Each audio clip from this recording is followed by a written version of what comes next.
Yang kedua, kelahiran tokoh-tokoh utama biasanya lahir secara ajaib, disertai gejala alam yang luar biasa, lahir bersama senjata sakti. Yang ketiga, tua anak raja biasanya membawa tuah yang menjadikan negeri makmur, aman dan sentosa. Yang keempat, akhir cerita biasanya diakhiri dengan tokoh utama yang berbahagia bersama istri-istrinya. Yang kelima, petualangan setelah mengalami masa damai bersama orang tuanya, tokoh petualangan yang luar biasa dan memperoleh hikmat-hikmat yang luar biasa pula. Yang keenam, petualangan itu terjadi karena beberapa sebab. Misalnya, difitnah, diserang Garuda, diserang naga, mencari putri yang ada dalam mimpi, diculik, dan lain sebagainya. Yang kedua yaitu angkatan balai pustaka.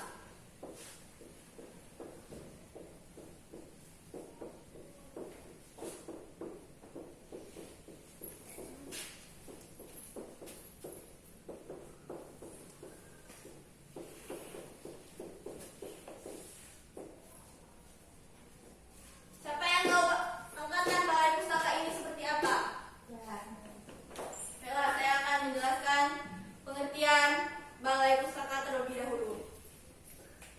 Balai pustaka sering dikenal dengan nama yang diberikan kepada pengarang yang dianggap sangat produktif menerbitkan karyanya oleh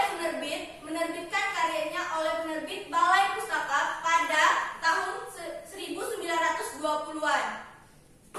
Di antaranya yaitu Nur Sultan Iskandar, Abdul Muiz, Maral Rusli, Muhammad Qasim, dan Meradi Siregar. Angkatan Balai Pustaka ini sering juga dinamakan Angkatan Siti Nurbaya karena novel Siti Nurbaya karya Maral Rusli merupakan puncak karya sastra zaman itu.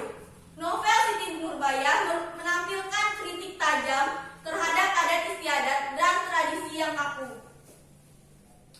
Tujuan Balai Pustaka untuk mencerdaskan bangsa sejalan dengan tujuan ketransmigrasian dalam rangka menikmatkan kesejahteraan transmigran dan masyarakat sekitar, pembangunan daerah dan kesatuan bangsa.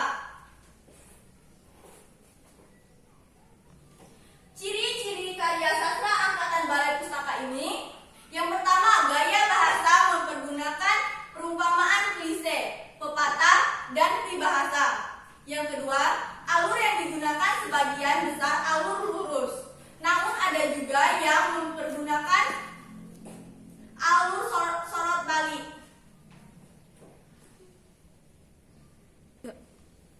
Misalnya, azab dan sengsara, dan di bawah lingkungan Ka'bah.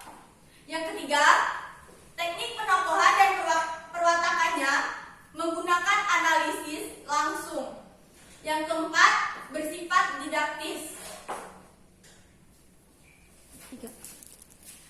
Yang kelima, pusat pemisahannya pada umumnya mempergunakan metode orang ketiga. Yang keenam, banyak sisipan-sisipan peristiwa yang tidak langsung berhubungan dengan inti cerita. Yang ketujuh, bercorak romantis. Yang kedelapan, latar cerita pada umumnya latar daerah, pedesaan, dan kehidupan daerah. Yang kesembilan, permasalahan adat. Ini sering terjadi di sekitar adat-adat lingkungan kita ya.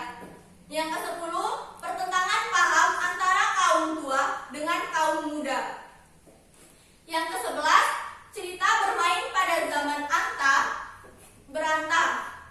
Yang ke-12, cita-cita kebangsaan belum dipermasalahkan, masalah masih bersifat kedaerahan. Yang ketiga, angkatan pujangga baru.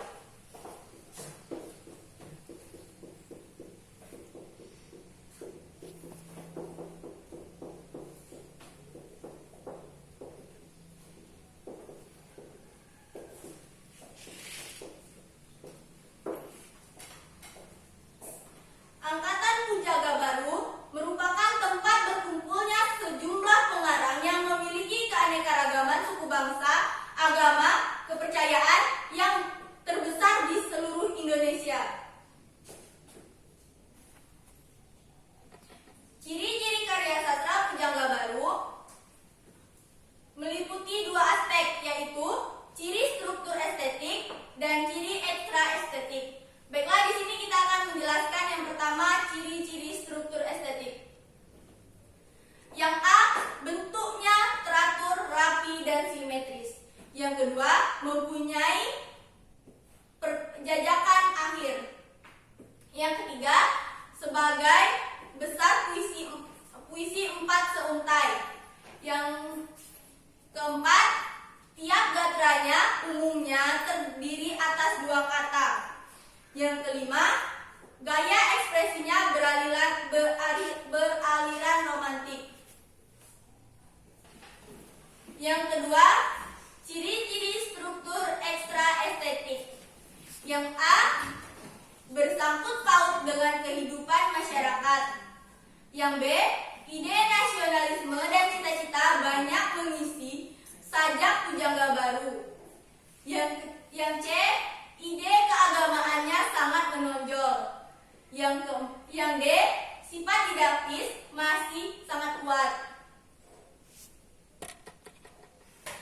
Baiklah anak-anak, dari materi yang sudah Ibu jelaskan, ketiga ini, apakah ada yang ingin bertanya? Saya, Bu. Nah, silakan Sherly. Saya ingin bertanya apa tujuan dari pujangga baru itu? Oh, tujuan dari pujangga baru ya? Baiklah, saya akan menjelaskannya. Tujuan pujangga baru untuk mengetahui tentang angkatan 30-an atau angkatan pujangga baru. Biasanya ciri-ciri karya sastranya periode pujangga baru, angkatan 30-an dan tokoh-tokoh pujangga baru, serta hasil karyanya.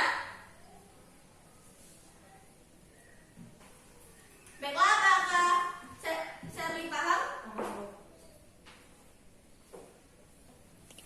Baiklah anak-anak, mungkin ini saja yang bisa Ibu sampaikan. Sekian materi hari ini, Ibu tutup. Wassalamualaikum.